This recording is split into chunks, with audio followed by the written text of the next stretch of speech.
Hi everybody, thank you so much for clicking and for watching this video. Don't forget to click subscribe, hit the like button and leave any thoughts, comments and feedback that you might have in the video. As I say in all of these videos, all of that feedback helps me when I'm creating future content. So today I'm going to be talking about a film that was released in 1996. Today I'm going to be reviewing a film that I would imagine to a lot of people this film is quite obscure. Not a lot of people have heard about it. This film is called When Saturday Comes. It stars Sean Bean, Emily Lloyd and Pete Postlethwaite. Pete Postlethwaite no longer with us, of course. He passed away in 2011 from pancreatic cancer, but he has a really good body of work behind him. Lots of films that I haven't seen. The films I've seen him in, I really think he's great. He's a brilliant character actor. You probably know him best from Jurassic Park 2, The Lost World. Steven Spielberg once referred to him as the best actor in the world, so you know that's high praise, isn't it? That's high praise. Also, he was in Alien 3. Again, not a great movie, but he was really good in it, and it was in Inception as well. So just a few examples there of maybe some of his mainstream work. And the first thing I actually saw him in the first thing that I really recognised him in was Lost for Words, which was an ITV drama. Now I can't remember if that came out before The Lost World or after, but it's irrelevant really. He was in all those things that he was brilliant in, and as I say, he's got a really good body of work, and I just wanted to put that out there really before I talked about this movie, because he is one of the positives from this movie. He's not in it as much as I would have liked. All of the performances from Sean Bean and Emily Lloyd and Pete Postlethwaite and the main cast, all of those performances, they are really good. Like you can't fault the performances. Unfortunately, the story just isn't that interesting. Now, I don't want to rubbish this movie completely. You know, as I say, there are positives. The performances, something that I think they did really well. A lot of people won't like it like this, but because the film is what a lot of people would consider to be politically incorrect. You know, that there is wolf whistling at female staff members.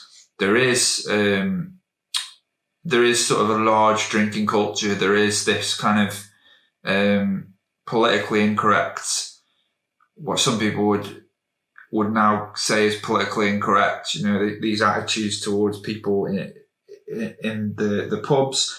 Interesting. In this film, it seems like your options in Sheffield were very, very limited. Your options in Sheffield were very limited at the time. You either worked at the local brewery or you worked down the pit. Now, you couldn't work in the one local pub in town because that was already, you know, all the jobs there were taken. So you could work down the pit or you could work at the local brewery. Or in Sean Bean, in his character's case, he plays a character called Jimmy Muir. In the case of Jimmy Muir, you could become a professional footballer. And that's what this film is about. It's about a guy who is just kind of wasting his life. He's going to work. He works a 9 to 5, respectable job in the local brewery. He's a good footballer for his pub team.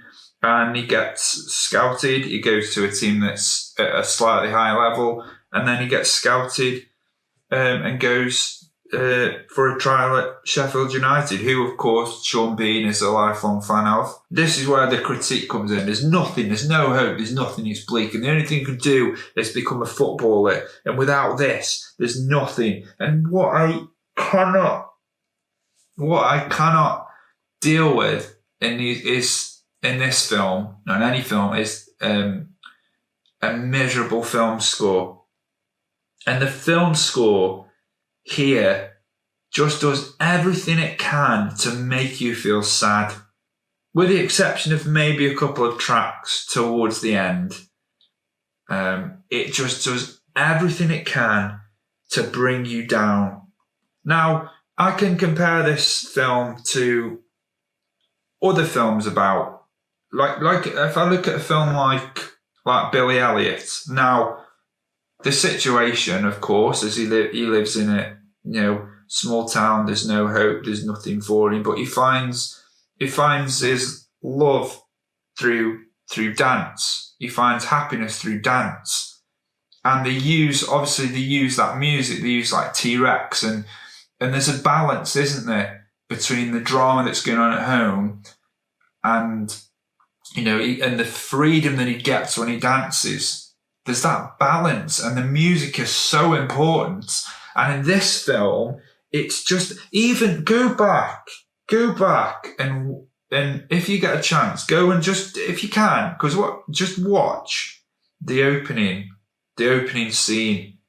Now, there's a young lad, it's a young Jimmy Muir, Sean Bean's character, when he's a boy, and he's outside in the street, cobbled streets, and he's kicking a football. He's doing keepy-uppies. But the music, it's this moment is like he's just at one with the football. He's just happy kicking a football. It's escape from the misery that he has at home, which we find out later. He hasn't got a great relationship with his dad. Times are hard, but he's on that street kicking that football. Why would you not put a piece of uplifting music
with the film. Yes, it's a generic story, and it's not. The performances are fine. They're great. I really liked Emily Lloyd. I would like to see her in more things. I don't really know much about her as an actress, but I think, again, you would have liked to have seen more of her. I'm trying to not give away too many spoilers outside of the synopsis, but she's great. As I say, Pete Postlethwaite, would have liked to see more of him. Sean Bean does a good job. He doesn't die in this. That's probably a big spoiler, but he doesn't die. If you ever saw that video a few years ago, it's like every Sean Bean film he dies. He doesn't. He doesn't die in this. But man, this film, I just don't really. I think it's interesting to watch, as I say, from a cultural point of view, to see where we were and where we are now, then and now. But if you do, watch this film, just be prepared to feel absolute misery for the better part of, it's about 2 hours, this movie, maybe. It felt like longer. And again, I think that comes down to that score. As I say, in I don't want to go on about it, but in a film like Billy Elliot, at least they had T-Rex. At least they had those moments where it was uplifting. You were lifted. The music can elevate you and can elevate your film to a different level. But it did not elevate this film. And actually, I would be interested in not just doing, as I say, the first scene, the opening scene with a different piece of music, but the entire film. Like, what would a different piece of music, what would a different score give this film? And would you then look at this film in a different way? Because everything like comes together, doesn't it? And music is so important. But yeah, when Saturday comes, you can rent it on Amazon Prime. You can watch it. Somebody uploaded it on YouTube legally. But yeah, this film is not. It's interesting just from that point of view, from the music point of view. Interestingly, my favourite part, actually, think about it, my favourite part of this movie, I don't think they did much improv at the time, but there is a bit that I would like to think is improvised, because if they wrote this, I don't know how you could write it, but there's a bit where, and I'm going to have to spoil it. I'm sorry, I know I said no spoilers, but there's a bit where they're in the pub and Sean Bean is not drinking and they're saying, and he says, "Oh, I'll have a Coke. I'll just have a Coke." And his friend says, "Just a Coke?" And his other friend says, "I just want a Coke. He just wants a Coke. What business is yours? What business is your man? What's that mean?" And they basically have a fight. they have a fight over Sean Bean's character just wanting a Coke. That's resolved very quickly. And I thought that genuinely made me laugh. But it wasn't played to be silly. It was played like dead serious. Like, this is a proper fight over a man not accepting that another man wanted a Coke. And then it just kicked off, and the barman, of course, is like, calm down, lads, calm down. And that was like the highlight of the film for me, because again, and the only thing missing from that was that really miserable score. But actually, that was a bonus, wasn't it? That was probably made the film better, made that scene better, because it would have killed that scene with that score. Now, of course, as I say, this film is available on Amazon Prime. You can rent it, you can watch it on YouTube, and of course you can buy it in all local retailers. But for now, again, thanks so much for subscribing. Thanks for watching. You might not have subscribed, but yes, you did. You subscribed. What you did before I told you went and you clicked the subscribe button. And if you haven't, then click subscribe. Leave any likes, any thoughts, any comments, any feedback. And until next time, I will see you all soon.